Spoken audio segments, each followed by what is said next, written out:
जय हिंद। वंदे मातरम। साथियों, मैं अभिषेक मिश्रा आज आप सभी का हमारे दृढ़ संकल्प पर एनसीईआरटी स्पेशल कोर्स की क्लासेस में बहुत बहुत स्वागत करता हूं। एनसीईआरटी की सीरीज में हमने क्लास 6 से लेकर के 9 तक की एनसीईआरटी पॉलिटी को कंप्लीट कर दिया है एंड इसकी सभी क्लासेस हमारे इसी दृढ़ संकल्प यूट्यूब चैनल पर बिल्कुल फ्री में प्रोवाइड कर दी गई हैं। एंड फाइनली आज से हम क्लास 10th की एनसीईआरटी पॉलिटी को स्टार्ट करने जा रहे हैं। बुक का नाम है लोकतांत्रिक राजनीति 2 एंड इसमें टोटल 5 चैप्टर दिए गए हैं और आज की इस क्लास में हम सबसे पहले इसके टोटल सिलेबस को समझेंगे, फिर चैप्टर नंबर 1 को एक्सप्लेन करेंगे। लेकिन आगे बढ़ने से पहले अगर आपने अभी तक क्लास 6 से लेकर के 9 तक की एनसीईआरटी पॉलिटी को नहीं पढ़ा है और आप इसे पढ़ना चाहते हैं तो हमने इस वीडियो के डिस्क्रिप्शन बॉक्स में प्लेलिस्ट प्रोवाइड कर दी है। दी गई प्लेलिस्ट के माध्यम से आप अभी तक की आई हुई सभी क्लासेस को बिल्कुल फ्री में ज्वाइन कर सकते हो। ठीक है, तो चलिए अब हम आगे बढ़ते हैं और सबसे पहले बात करते हैं क्लास 10th की एनसीईआरटी पॉलिटी के सिलेबस की। देखो, क्लास 10th की एनसीईआरटी पॉलिटी की बुक का नाम है लोकतांत्रिक राजनीति 2 और यही अगर आप क्लास 9 की एनसीईआरटी पॉलिटी की बुक का नाम देखोगे तो है लोकतांत्रिक राजनीति 1। अब यहां पर केवल नाम में ही समानता नहीं है, मुद्दे की बात यह है कि क्लास 9 की एनसीईआरटी पॉलिटी में बहुत सारी बेसिक जानकारियां आपको दी गई थी।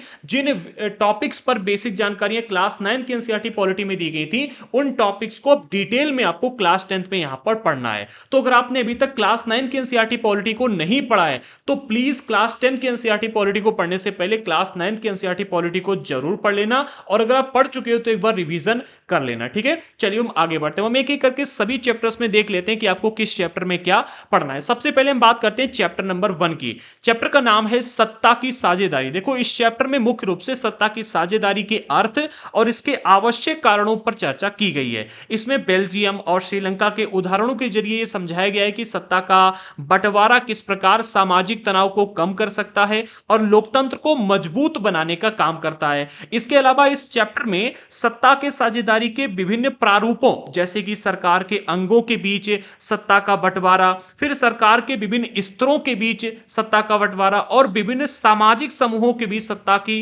जो साझेदारी है, जो बंटवारा है, यह किस तरह से होता है, इसके विषय में यहां पर बताया गया है। वहीं अगर हम बात करें चैप्टर नंबर 2 की तो चैप्टर का नाम है संघवाद। यह बहुत बड़ा चैप्टर नहीं है लेकिन इसमें भी बहुत ही इंपॉर्टेंट जानकारियां दी गई जैसे कि संघवाद का अर्थ और इसकी विशेषताएं बताई गई हैं। भारत में संघीय व्यवस्था के बारे में बताया गया कि भारत में किस तरह से व्यवस्था कार्य करती है। इसमें केंद्र और राज्य सरकारों के बीच जो शक्तियों का बंटवारा हुआ है और विभिन्न राज्यों के साथ किस प्रकार का संबंध होता है, इस पर भी चर्चा की गई है। फिर चैप्टर नंबर 3 का नाम है जाति, धर्म और लैंगिक मसले। बहुत बड़ा चैप्टर ये भी नहीं है लेकिन इंपॉर्टेंट है। इसमें लैंगिक असमानता, धर्म और राजनीति और जाति व्यवस्था जैसे मुद्दों पर ध्यान केंद्रित करते हुए जानकारियां दी गई हैं।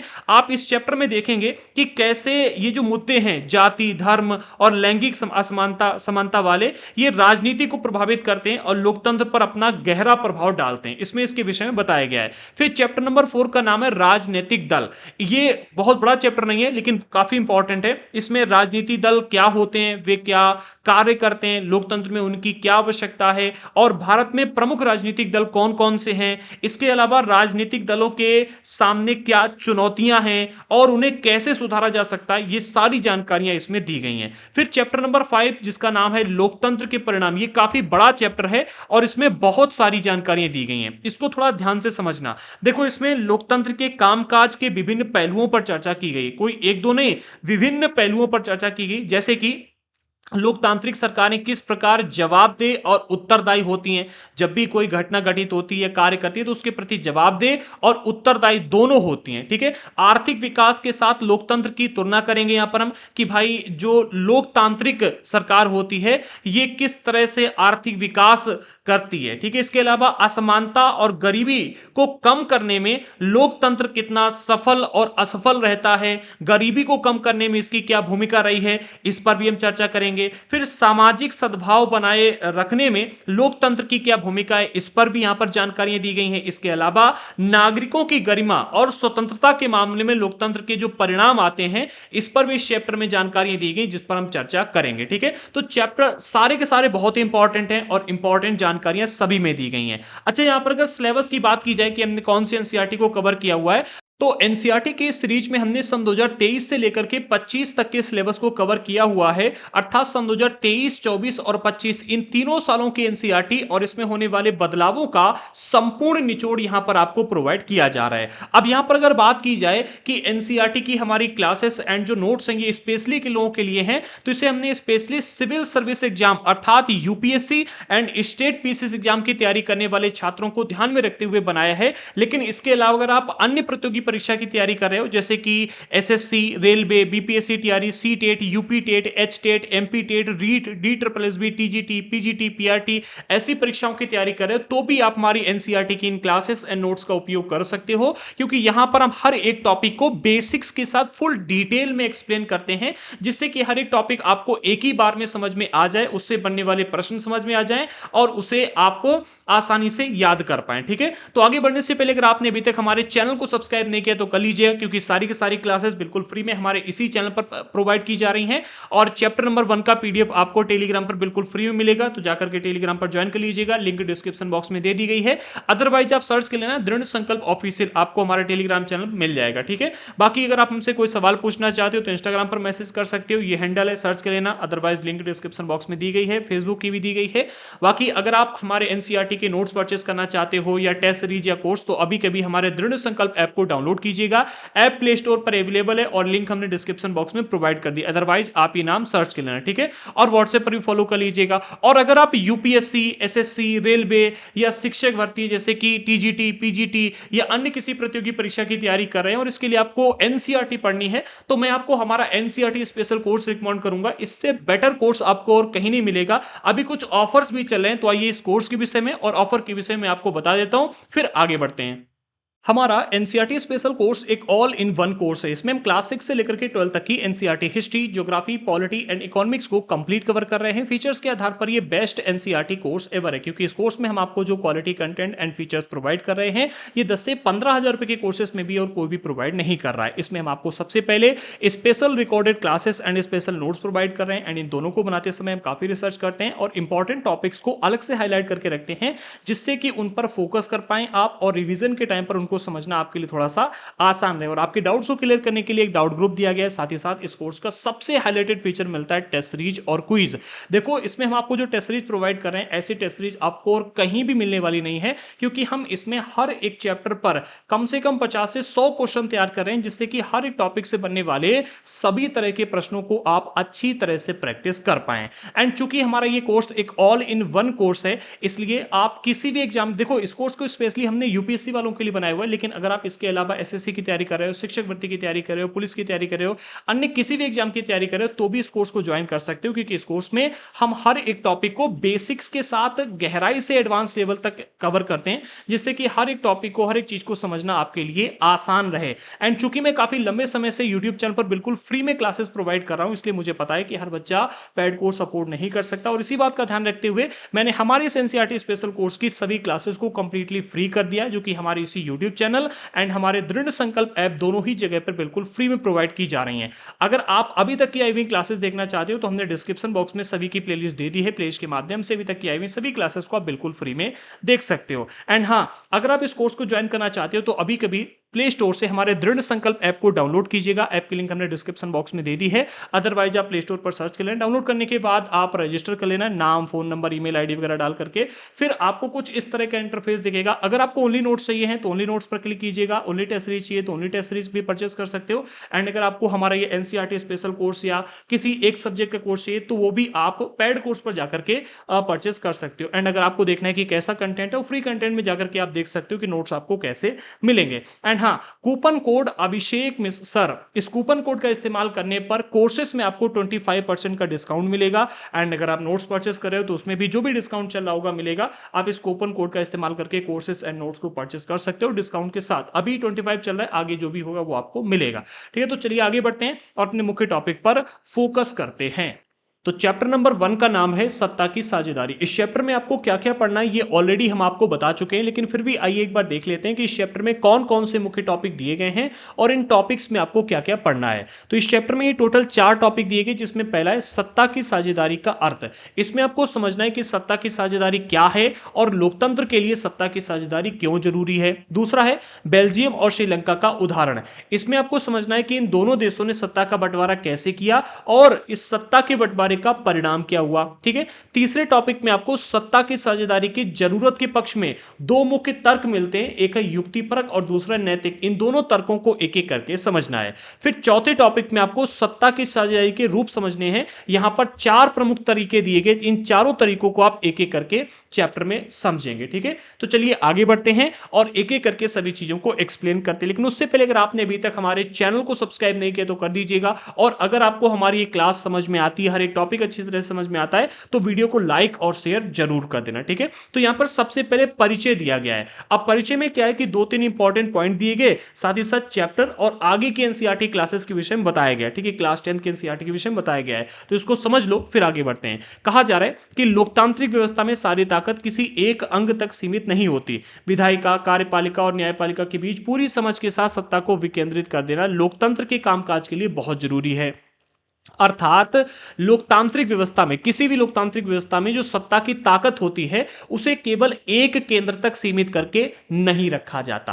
अर्थात किसी एक व्यक्ति या एक केंद्र के पास सारी ताकत नहीं रखी जाती है। लोकतंत्र में क्या होता है, विधायिका, कार्यपालिका और न्यायपालिका, इन तीनों के बीच में सत्ता को विकेंद्रित कर दिया जाता है, अर्थात बांट दिया जाता है। जहां पर विधायिका कानून बनाने का काम करती है, कार्यपालिका इन कानूनों को लागू करने का काम करती है, और न्यायपालिका लोगों को न्याय दिलाती है। और साथ ही साथ जब भी कोई कानून बनता है और लोग उसका विरोध करते हैं तो उस कानून की जांच करती है। अगर वो कानून सही है तो उसे लागू होने देती है, और अगर कानून सही नहीं है तो उसको रद्द करने का काम भी न्यायपालिका को ही करना होता है। ठीक है।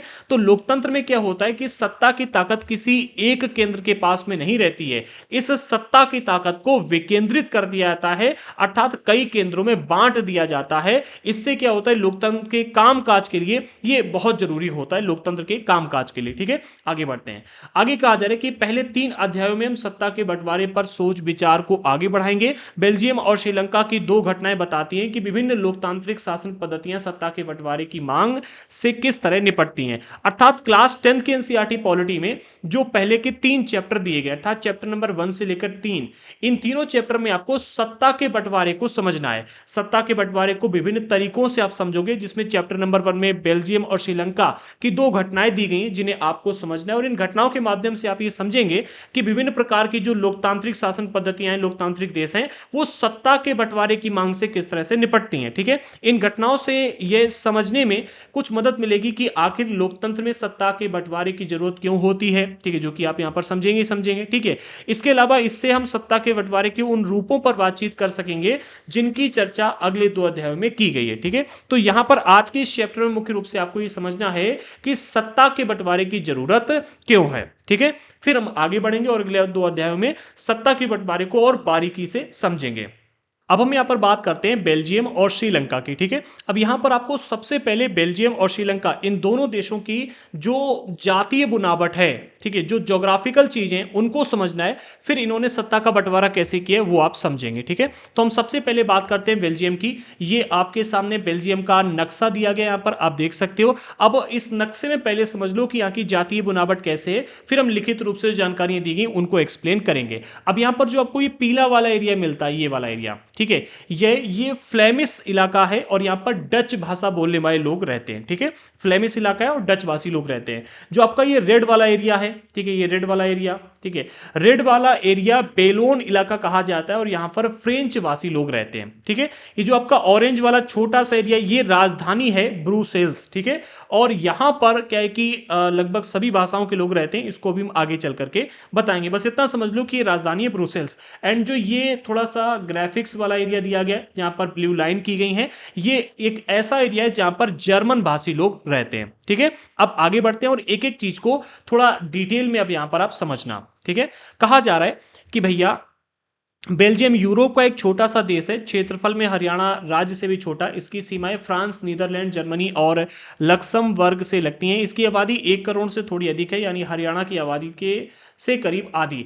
इस छोटे से देश के समाज की जातीय बुनावट बहुत जटिल है। देश की कुल आबादी का 59% हिस्सा फ्लेमिश इलाके में रहता है और डच बोलता है। शेष 40% लोग बेलोनिया क्षेत्र में रहते हैं और फ्रेंच बोलते हैं। शेष 1% लोग जर्मन बोलते हैं। राजधानी ब्रुसेल्स के 80% लोग फ्रेंच बोलते हैं और 20% लोग डच बोलते हैं। अब इसे थोड़ा एक ही बार में समझ लो, क्योंकि बहुत ज़्यादा कठिन नहीं है, इसलिए एक ही बार में सारा पढ़ दिया। अब समझ लो, कहने का मतलब यहाँ पर ये कि जो आपका ये बेल्जियम देश है, ठीक है, ये यूरोप का एक छोटा सा देश है।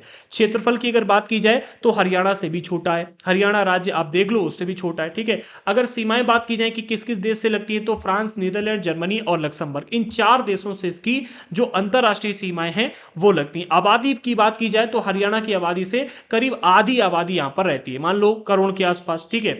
तो आबादी भी यहां पर बहुत कम है, 1 करोड़ से थोड़ी अधिक है, लेकिन हरियाणा के से आधी है, ठीक है। और हरियाणा से छोटा राज्य है ये। आगे बढ़ते हैं। इस छोटे से देश में अब अगर जातीय बनावट की बात की जाए, ठीक है, जातीय बनावट की, तो इसे मैप के साथ में समझो। 59% लोग जो है फ्लेमिश इलाके में रहते हैं, अर्थात इस पीले वाले इलाके में रहते हैं, ठीक है। अब यहां पर इतना और समझना कि जो पीला वाला इलाका है वो आपको मैप में कितना दिख रहा है और रेड वाला एरिया कितना दिख रहा है, ठीक है। रेड वाला एरिया ऑब्वियसली हमें यहां पर ज्यादा लग रहा है और पीला वाला कम लग रहा है, ठीक है। तो देश में 59% लोग फ्लेमिश इलाके में रहते हैं और ये डच बोलते हैं, ठीक है। तो डच लोग जो है वो इस इलाके में रहते हैं, ठीक है। फिर 40% लोग जो है वो बेलोनिया क्षेत्र में रहते हैं और फ्रेंच बोलते हैं, जो कि आपके इस इलाके में रहते हैं, ये रेड वाले एरिया में, ठीक है। ये कौन सी भाषा बोलते हैं? ये बोलते हैं फ्रेंच भाषा, और ये डच भाषा बोलते हैं, ठीक है। अच्छा, 1% लोग जर्मन बोलते हैं, जो कि इस इलाके में रहते हैं यहां पर। ये कितने? मात्र 1% हैं। ये आपको मिलते हैं 40% और ये मिलते हैं 59%। तो 59 और 160 हो गया और 40 पूरे हो गए 100%।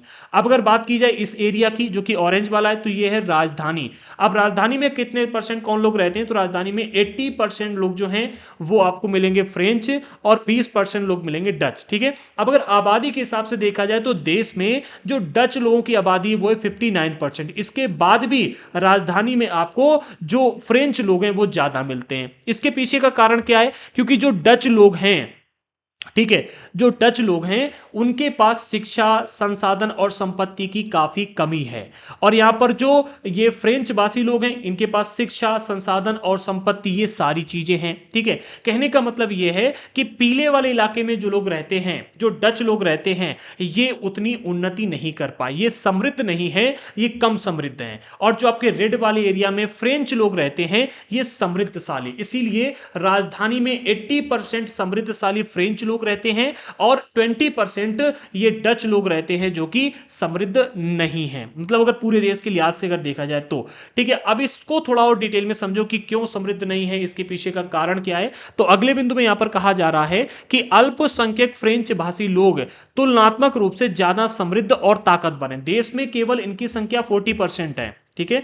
लेकिन इसके बाद भी अगर देखा जाए तो अन्य लोगों की तुलना में ये ज्यादा समृद्ध और ताकतवर है, इसीलिए राजधानी में इनकी संख्या 80% है, ठीक है।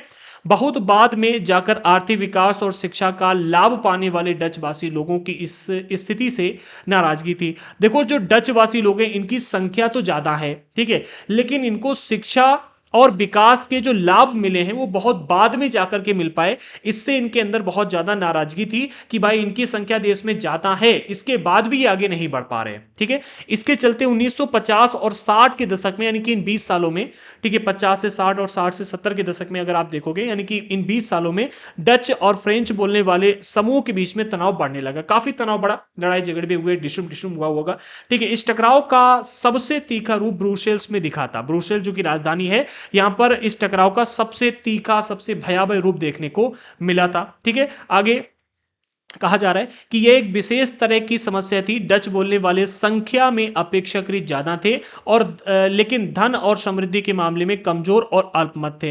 यानी डच भाषी लोग संख्या में तो बहुत थे, लेकिन इनके पास में धन, समृद्धि, संपत्ति, ये चीजें नहीं थी। इसी को लेकर के 1950 और 60 के दशक में यहां पर काफी ज्यादा तनाव, लड़ाई झगड़े देखने को मिले थे डच और फ्रेंच भाषी लोगों के बीच में, क्योंकि जो डच लोग थे वो नाराज थे अपनी स्थिति को लेकर के इनके साथ जिस तरह का व्यवहार किया गया उस तरह के व्यवहार को लेकर के, ठीक है। तो आपने मैप देख लिया और इस बेल्जियम की स्थिति को देख लिया। अब हम बात कर लेते हैं श्रीलंका की स्थिति को, ठीक है। फिर एक एक करके दोनों ने किस तरह से सत्ता का बंटवारा किया इसको भी समझेंगे, ठीक है। तो श्रीलंका का आपके सामने मैप दिया गया है। मैप में हम एक बार देख लेते हैं। तो मैप में जो आपको ये पीला वाला एरिया मिलता है, ठीक है, कौन सा, ये पीला वाला, ठीक है।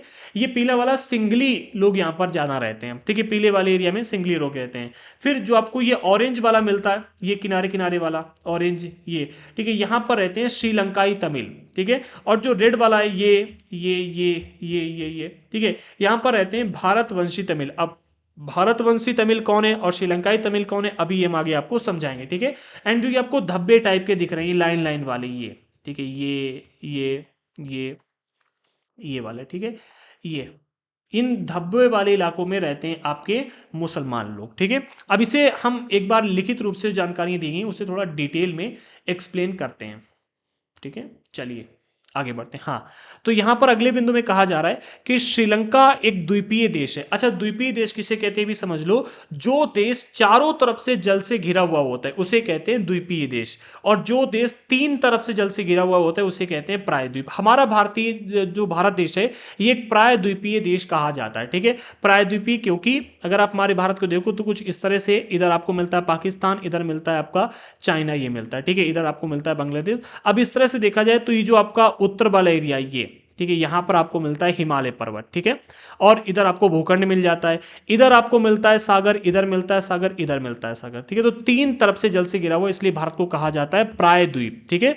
और अगर हम देखें श्रीलंका को तो ये चारों तरफ से जल से घिरा हुआ है, कितने, चारों तरफ से जल से घिरा हुआ, इसलिए श्रीलंका को कहा जाता है क्या, द्वीपीय देश, ठीक है। और अगर कोई मतलब देश ना होकर के कोई भूखंड है तो उसे द्वीप समूह कहा जाता है, फिर द्वीप कहते हैं, ठीक है। तो श्रीलंका क्या है, श्रीलंका एक द्वीपीय देश है जो तमिलनाडु के दक्षिणी तट से कुछ किलोमीटर की दूरी पर स्थित है। इसकी आबादी करीब 2 करोड़ है, यानी हरियाणा के बराबर है। तो इसकी जो आबादी है 2 करोड़ यानी हरियाणा के बराबर आपको मिलती है श्रीलंका की आबादी।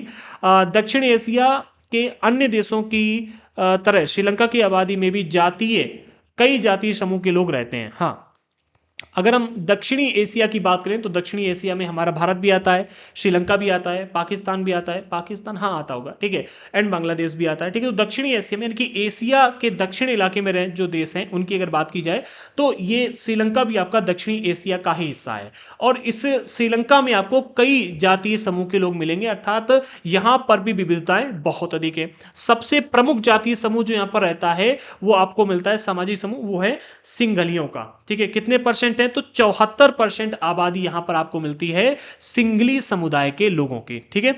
फिर तमिलों की आबादी मिलती है कुल 18%, ठीक है। अब जो तमिलों की 18% संख्या है वो श्रीलंकाई और भारतवंशी इन दोनों को मिला करके है, ठीक है। अब तमिलों में दो समूह है, एक आपको मिलता है श्रीलंकाई मूल के तमिल जो कि है यहां पर 13%, कितने, 13%, ठीक है। ये आपको देश के किनारे वाले हिस्से में ज्यादा देखने को मिलेंगे, ठीक है। ये कितने, 13% है। फिर अगर हम हिंदुस्तानी तमिल की बात करें तो ये मिलते हैं आपको कुल 5%, जो कि देश के बीच वाले इलाके में ऐसे जगह जगह पर आपको देखने को मिलते हैं। अब यहां पर इंटरेस्टिंग बात यह आपके मन में सवाल होगा कि भैया हिंदुस्तानी तमिल कौन है। तो ये औपनिवेशिक शासन काल में बागान में काम करने के लिए भारत से ले जाए गए लोगों की संतानें। औपनिवेशिक काल अर्थात जब हमारे देश में अंग्रेजों का राज था, जब हमारा भारत देश गुलाम था, तो अंग्रेजों ने बहुत से लोगों को भारत से विदेश लेकर के गए थे बागानों में काम करवाने के लिए, ठीक है। तो वहीं श्रीलंका में भी कुछ लोगों को लेकर के गए, जिन लोगों को वहां पर लेकर के गए वो वहीं पर रहे, उनके बच्चे वहां पर पैदा हुए और आज उन्हें भारतवंशी तमिल कहा जाता है श्रीलंका में, ठीक है। तो भारतवंशी तमिलों की संख्या श्रीलंका में मिलती है आपको 5%, ठीक है। और श्रीलंकाई तमिलों की संख्या है टोटल 13%, याद रखना, ठीक है। आगे बढ़ते हैं। तमिल मुख्य रूप से श्रीलंका के उत्तर और उत्तर पूर्वी में आबाद है, ठीक है। तो उत्तर वाला ये एरिया, ठीक है, और इसके अलावा पूरब का ये तो उत्तर हो गया एंड उत्तर पूर्वी हो गया, एंड बीच में भी आपको ये मिलते हैं, ठीक है। अधिकतर सिंगली भाषी लोग बौद्ध हैं, ठीक है, जो कि आपको पीले वाले एरिया में मिलते हैं। तो सिंगली समुदाय के जो लोग हैं, सिंगली भाषा जो बोलते हैं वो बौद्ध ज्यादा मिलेंगे, जबकि तमिल भाषी लोगों में कुछ हिंदू हैं और कुछ मुसलमान, ठीक है। चाहे वो भारतवंशी तमिल हो या फिर श्रीलंकाई तमिल हो, जितने भी तमिल लोग हैं इसमें कुछ आपको हिंदू मिलेंगे और कुछ मुसलमान मिलेंगे। श्रीलंका की आबादी में ईसाई लोगों का हिस्सा 7% है, ठीक है। ये ये मतलब भाषा के आधार पर नहीं है। यहाँ पर धीरे धीरे ईसाई धर्म का उदय हुआ, कुछ लोगों ने अपनाया, कुछ लोगों ने नहीं अपनाया, ठीक है। तो कुल मिलाकर के अगर देखा जाए तो पूरे श्रीलंका में अलग अलग भाषा बोलने वाले 7% आपको ईसाई समुदाय के लोग मिलेंगे। वे सिंगली और तमिल दोनों भाषाएं बोलते हैं, ठीक है। तो इनकी कोई एक भाषा नहीं, इसलिए इनको एक ग्रुप में नहीं रखा जाता, ये अलग ग्रुप में, ठीक है। लेकिन अगर बौद्धों की बात की जाए तो अधिकतर बौद्ध आपको सिंगली भाषा बोलते हुए मिलेंगे, ठीक है। तो यहां पर आपने श्रीलंका का भी जो ज्योग्राफिकल है वो भी समझ लिया, और यहां पर आपने बेल्जियम का भी समझ लिया। अब एक एक करके दोनों ने किस तरह से सत्ता का बंटवारा किया, बहुशंख के बाद को सबसे पहले यहां पर समझते हैं श्रीलंका में, ठीक है। फिर सत्ता का बंटवारा किस तरह से हुआ, क्या क्या चीजें नहीं, एक एक करके सब चीज एक्सप्लेन करेंगे। हम बात करते हैं श्रीलंका की। तो कहा जा रहा है कि सन 1948 में श्रीलंका स्वतंत्र राष्ट्र बना। कब बना था? 1948 में, ठीक है, याद रखना, ठीक है। जब कभी आप श्रीलंका के बारे में लिखेंगे तो ये पॉइंट ऐसे लिख देंगे अगर आप, तो ज़्यादा नंबर मिलते हैं, यानी थोड़ा अच्छा लगता है देखने में, ठीक है। सिंगली समुदाय के नेताओं ने अपनी बहुसंख्या के बल पर शासन पर प्रभुत्व जमाना चाहा। बहुसंख्य के बाद चूंकि हेडिंग में ही दे दिया गया, ठीक है। और सिंगली समुदाय के लोग यहाँ पर हैं भी ज़्यादा, कितने परसेंट हैं? 74% आपको मिलते हैं सिंगली समुदाय के, सिंगली भाषा बोलने वाले लोग, ठीक है। तो सिंगली भाषा या फिर सिंगली समुदाय के लोग जो हैं, इनकी चूंकि यहां पर संख्या ज्यादा थी, अर्थात बहुसंख्य थे, तो इन्होंने अपनी संख्या के बल पर यहां पर अपना शासन जमाना चाहा। इस वजह से लोकतांत्रिक रूप से निर्वाचित सरकार ने सिंगली समुदाय की प्रभुता कायम करने के लिए अपनी बहुसंख्य परस्ती के तहत कई कदम उठाए। कहने का अर्थ यहां पर यह है कि भैया लोकतांत्रिक रूप से निर्वाचित सरकार ने क्या किया, सिंगली समुदाय की प्रभुता कायम करने के लिए, ठीक है, कि भाई सिंगली समुदाय का यहां पर प्रभुत्व रहे, ठीक है, इनका दबदबा बना रहे, इसके लिए बहुसंख्य परस्ती के तहत कई सारे कदम उठाए कि भैया इनकी संख्या ज्यादा है, इसलिए कुछ कदम उठाए गए, कुछ नियम बनाने का प्रयास किया गया। कैसे?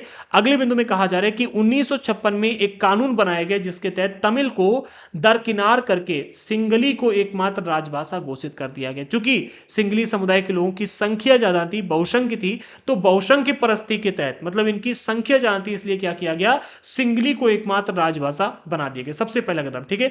इसके बाद विश्वविद्यालयों और सरकारी नौकरी में सिंगली को प्राथमिकता देने की नीति भी चली कि भाई जो सिंगली भाषा बोलते होंगे उनको यहां पर प्राथमिकता मिले। कहां पर? विश्वविद्यालय में और सरकारी नौकरियों में, दोनों जगह पर प्राथमिकता मिलने लगी। नए संविधान में यह प्रावधान भी किया गया कि सरकार बौद्ध मत को संरक्षण और बढ़ावा देगी, क्योंकि सिंगली समुदाय के जो लोग थे वो बौद्ध थे, ठीक है। और भैया लोकतांत्रिक सरकार में जिनकी संख्या ज्यादा होती है, ठीक है, लोग उनका पक्ष लेने का, जहां ज्यादा वोट मिलते हैं लोगों को, ठीक है, तो भैया वोट बैंक को हर कोई प्रोटेक्ट करने का प्रयास करता है, ठीक है। तो यहां पर चूंकि सिंगली समुदाय के लोगों की संख्या ज्यादा थी, इसलिए इनके लिए कानून बनने लगे। बहुसंख्य परस्ती के तहत कई कदम उठाए गए, ठीक है, जिसमें आपने एक देखा कि भैया बौद्ध मत को संरक्षण और बढ़ावा दिया गया, प्राथमिकता दी गई, राजभाषा बना दी गई, 3 चीजें हो गई।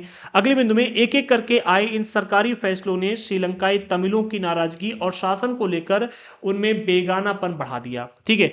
जैसे जैसे यहां पर ये एक एक करके नियम बनने लगे, कदम उठाए जाने लगे, तो जो यहां पर श्रीलंकाई तमिल थे, ठीक है, श्रीलंकाई तमिलों ने क्या किया, अपनी नाराजगी जाहिर करनी शुरू कर दी और शासन को लेकर के अपना बेगानापन इनके अंदर बढ़ने लगा, कि इनके अंदर धीरे धीरे खलबली मचने लगी, इनके अंदर पूरा सिस्टम हिल गया कि भाई अब तो केवल और केवल सिंगली समुदाय के लोगों को ही यहाँ पर प्रोटेक्शन दिया जा रहा है, उनके लिए आरक्षण मतलब प्राथमिकता दी जा रही है, संरक्षण दिया जा रहा है, राजभाषा बना दी गई, और हमारे लिए कुछ नहीं। तो इनके अंदर क्या हुआ, बेगानापन बढ़ने लगा, धीरे धीरे इनके अंदर मतलब एक तरह से कहो तो भाई ये उग्र होने लगे, ऐसे समझो, ठीक है। उन्हें लगा कि बौद्ध धर्मावलंबी सिंगलियों के नेतृत्व वाली सारी राजनीतिक पार्टियां उनकी भाषा और संस्कृति को लेकर असंवेदनशील है। अर्थात जो तमिल लोग थे इनको ही लगने लगा कि भाई चाहे बौद्ध धर्म को मानने वाले लोग हों, ठीक है, बौद्ध धर्मावलंबी सिंगली समुदाय के लोग, यानी सिंगली लोग जो है, ठीक है, ये सिंगली लोग जो हैं और जितनी भी राजनीतिक पार्टियां, ठीक है, सिंगली नेतृत्व वाली राजनीतिक पार्टियां, हाँ, सिंगलियों के द्वारा नेतृत्व करने वाली राजनीतिक पार्टियां, इनकी जो इनकी राजनीतिक पार्टियां हैं, ये जो तमिल लोग हैं इनकी भाषा और संस्कृति के लिए असंवेदनशील हैं, अर्थात इनकी ओर ध्यान नहीं दे रही हैं, इनकी भाषा पर बिल्कुल भी ध्यान नहीं दिया जा रहा। उन्हें लगा कि संविधान और सरकार की नीतियां उन्हें समान राजनीतिक अधिकारों से वंचित कर रही हैं, ठीक है। किनको लगा? जो तमिल लोग थे उनको ही लगने लगा कि भाई अब जो यहाँ की सरकार है और जो संविधान है, ये दोनों हमें हमारे अधिकारों से वंचित करने में लगी हुई हैं। नौकरियों और फायदे के अन्य कामों में उनके साथ भेदभाव हो रहा है, ये भी इनको समझ में आने लगा और उनके हितों की अनदेखी की जा रही है। परिणाम ये हुआ कि तमिल और सिंगली समुदायों के संबंध बिगड़ने लगे। धीरे धीरे जब यहाँ पर देखा गया एक के बाद एक कई सारे जो फैसले आए उसमें केवल और केवल सिंगली समुदाय का ही पक्ष लिया गया, ठीक है, तमिलों का पक्ष लिया ही नहीं गया। तो तमिल लोगों में धीरे धीरे यहाँ पर क्या हुआ कि भाई इनके अंदर बेगानापन बढ़ने लगा, ये थोड़ा सचेत होने लगे कि भाई सरकार संविधान सब कुछ हमारे विरोध में, हमें कोई भी देख भी नहीं रहा है। तो यहाँ पर क्या है कि धीरे धीरे संबंध बिगड़ने लगे और एक तरह से कहो कि भाई तो विरोध वाली स्थितियां पैदा होने लगी। अगले बिंदु में श्रीलंकाई तमिलों ने अपनी राजनीतिक पार्टियां बनाई और तमिल को राजभाषा बनाने, क्षेत्रीय स्वायत्ता हासिल करने और शिक्षा और रोजगार में समान अवसरों की मांग को लेकर संघर्ष किया। अर्थात जब तमिलों को ये महसूस होने लगा कि कोई भी राजनीतिक पार्टी उनके लिए आवाज नहीं उठा रही है, उनको धीरे धीरे दबाया जा रहा है, उनको धीरे धीरे समाज में दरकिनार किया जा रहा है, तो उन्होंने क्या किया, सबसे पहले अपनी राजनीतिक पार्टियां बनाना शुरू किया। तो अपनी राजनीतिक पार्टियां बनाई, फिर तमिल को राजभाषा बनाने के लिए मांग रखी सरकार के सामने कि तमिल को भी राजभाषा का दर्जा दिया जाए और क्षेत्रीय स्वायत्ता की मांग की कि भाई जिन क्षेत्रों में हमारी संख्या ज्यादा है वहां पर हमें अधिकार दिए जाए, वहां पर हमें स्वायत्ता दी जाए, ठीक है। सिर्फ इतना ही नहीं, इन्होंने शिक्षा और रोजगार में समान अवसरों की भी मांग की कि भाई जो सिंगली समुदाय के लोग हैं, ठीक है, इनको विश्वविद्यालय और सरकारी नौकरियों में चूंकि प्राथमिकता दी जा रही है, इसलिए जो तमिल लोग हैं इनको वहां पर अवसर कम मिल पा रहे हैं। तो इन्होंने कहा कि भाई हमें यहां पर भी समान अवसर दिए जाएं, समान अवसर की यहां पर मांग की और इसके लिए संघर्ष करना शुरू कर दिया। लेकिन तमिलों की आबादी वाले इलाके की स्वायत्ता की उनकी मांग को लगातार नकारा गया। बाकी चीजों को तो थोड़ा बहुत सुना भी गया, लेकिन उन्होंने जो स्वायत्ता की मांग की कि जहां पर तमिल रहते हैं वहां पर हमें स्वायत्ता दी जाए, स्वतंत्र अधिकार दिए जाएं, तो भैया वहां पर क्या है कि इनकी स्वायत्ता वाले अधिकार की मांग को लगातार नकारा गया, बिल्कुल मतलब रिजेक्ट कर दिया गया। 1980 के दशक तक उत्तर पूर्वी श्रीलंका में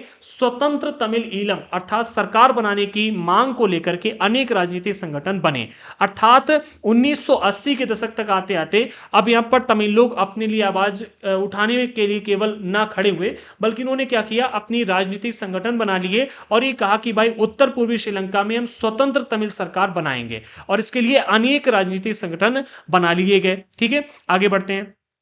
आगे कहा जा रहा है अगले बिंदु में कि श्रीलंका में दो समुदायों के बीच पारस्परिक अविश्वास ने बड़े टकराव का रूप ले लिया। हाँ, यहां पर एक तरफ अगर आप देखोगे तो मिल रहे हैं आपको तमिल लोग, दूसरी तरफ मिलते हैं सिंगली लोग, ठीक है। तमिलों की संख्या आपको लगभग यही 18% मिल रही है और सिंगलियों की संख्या है 14%, ठीक है। अब 18-14 इसमें डिफरेंस तो बहुत है, लेकिन दोनों समुदायों की संख्या काफी अधिक है, ठीक है। संख्या अधिक होने की वजह से यहां पर क्या हुआ कि इन दोनों समुदायों के बीच में टकराव बढ़ने लगे और छोटे मोटे नहीं, काफी बड़े बड़े टकराव सामने आने लगे। यह टकराव गृह युद्ध में परिणत हुआ, ठीक है। धीरे धीरे क्या हुआ, इतनी लड़ाइयां होने लगी कि गृह युद्ध शुरू हो गया। परिणाम स्वरूप दोनों पक्षों के हजारों लोग मारे जा चुके हैं, अनेक परिवार अपने मुल्क से भागकर शरणार्थी बन गए हैं।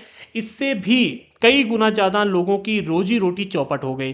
भाई जब भी गृह युद्ध होता है तो इसी तरह की परिस्थितियां देखने को मिलती हैं, हजारों लोग मारे जाते हैं, बहुत से लोगों को देश छोड़कर, घर छोड़कर भागना पड़ता है और किसी अन्य अनजान इलाके में जाकर के रहना पड़ता है। और इससे भी सबसे बड़ी चीज होती है कि लोगों की रोजी रोटी तबाह हो जाती है, लोगों को रोजगार नहीं मिलता है, रोजगार चौपट होता है और देश की अर्थव्यवस्था भी खतरे में पड़ जाती है।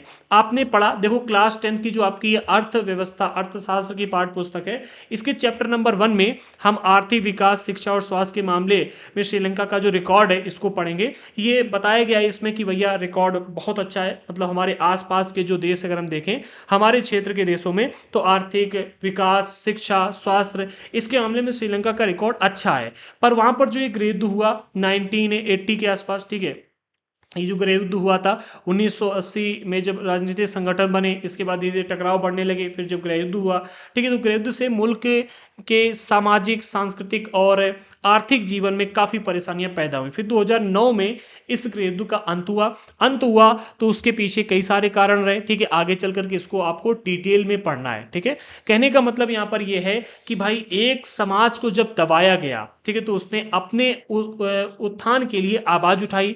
जब आवाज उठाई तो भैया यहां पर धीरे धीरे गृह युद्ध होने लगे। गृह युद्ध में हजारों लोग मारे गए, हजारों लोग देश से बाहर चले गए, हजारों लोगों को अपनी जगह छोड़ने पड़ी।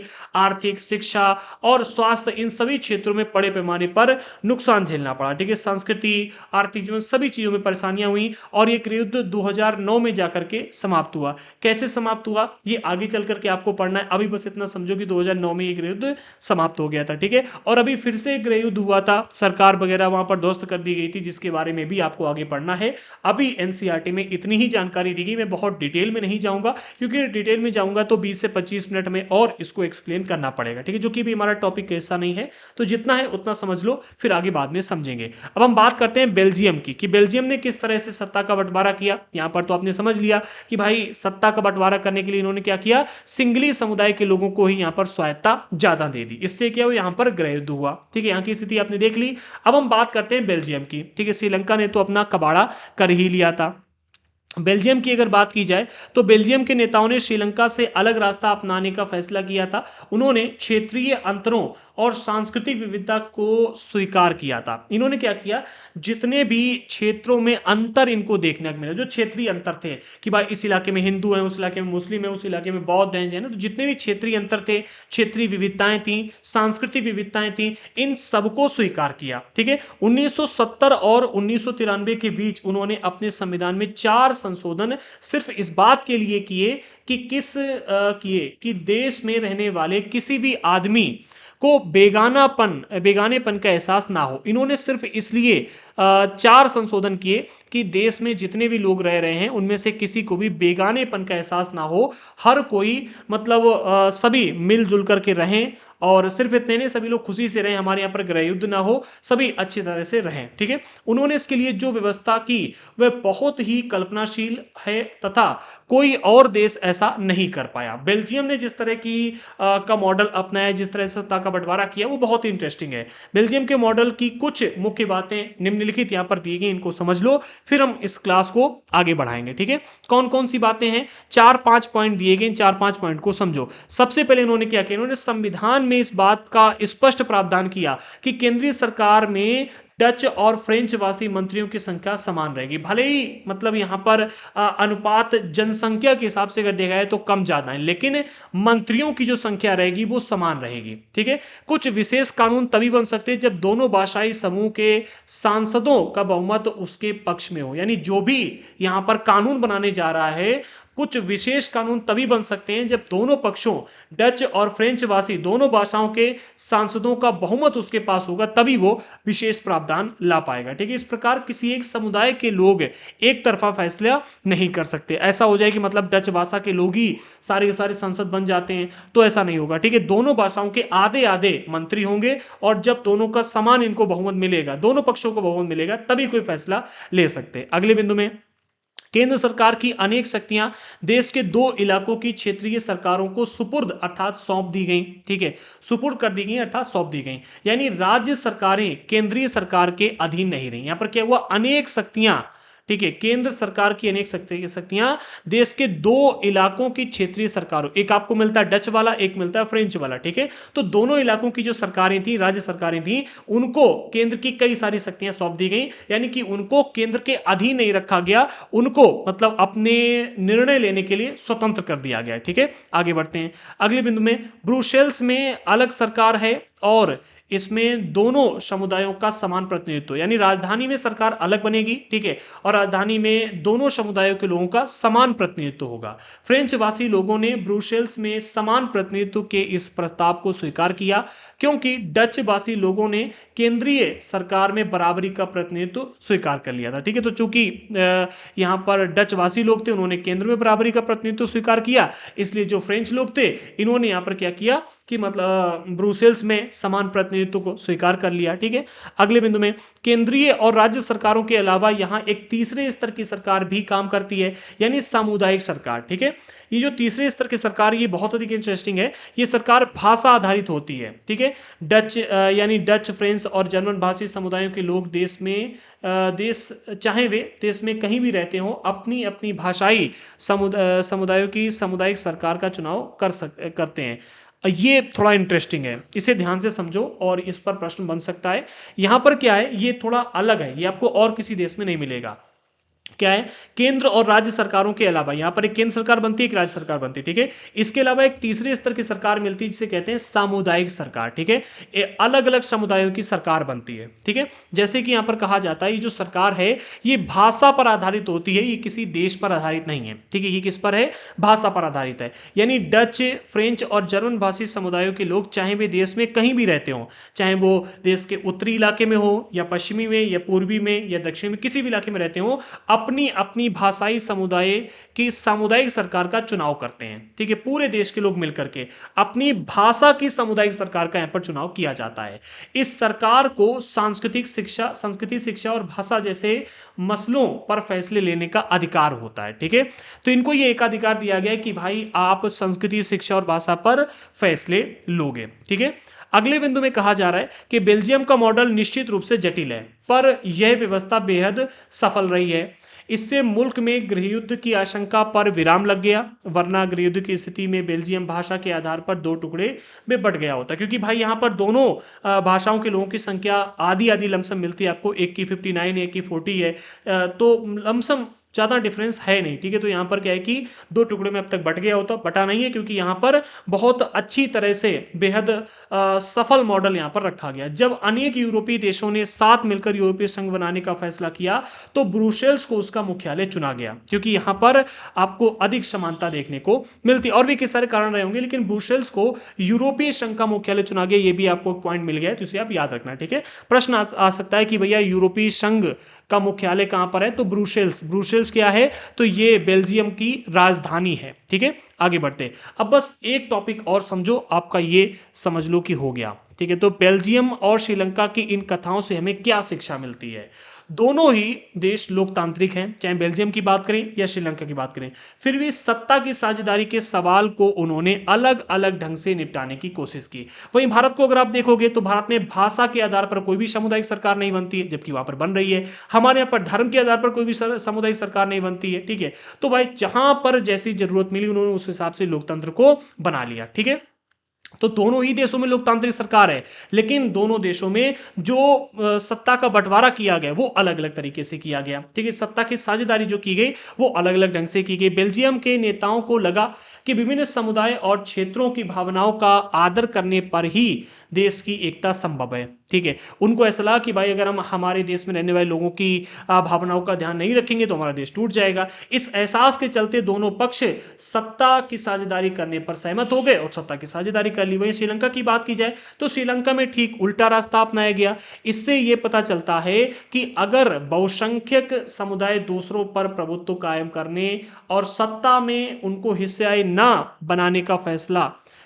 बनाने का फैसला करता है तो इससे देश की एकता ही संकट में पड़ सकती है, ठीक है। तो ये श्रीलंका ने क्या किया, श्रीलंका ने कहा कि भाई जो तमिल लोग हैं इनकी संख्या कम है और हमारी ज्यादा है, हम इनको दबा लेंगे, ठीक है, भगा देंगे, ये कर देंगे, वो कर देंगे। गृहयुद्ध हुआ, देश संकट में आ गया, ठीक है। अभी भी देखो तो श्रीलंका में कोई शांति है, बिल्कुल भी शांति नहीं है, ठीक है। लेकिन मतलब ये क्यों है, क्योंकि इन्होंने सत्ता का बंटवारा अच्छी तरह से नहीं किया। वहीं भारत की बात की जाए तो भारत का मॉडल जो है वो इन दोनों से टोटली डिफरेंट है, ठीक है। भारत के मॉडल को आपको आगे चल करके समझना है। अभी हम यहां पर श्रीलंका और बेल्जियम के उदाहरण की हमने यहां पर बात की है, ठीक है। आगे बढ़ते हैं।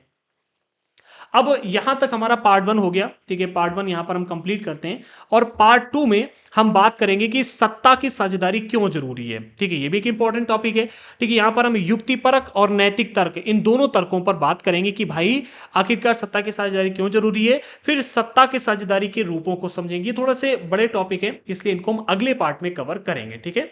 और इसी के साथ हमारा चैप्टर यहां पर कंप्लीट हो जाएगा। बहुत बड़ा चैप्टर नहीं है, बट हमने 2 पार्टों में कन्वर्ट किया जिससे कि आपको समझ में अच्छी तरह से आए और ज्यादा टाइम ना लगे, ठीक है।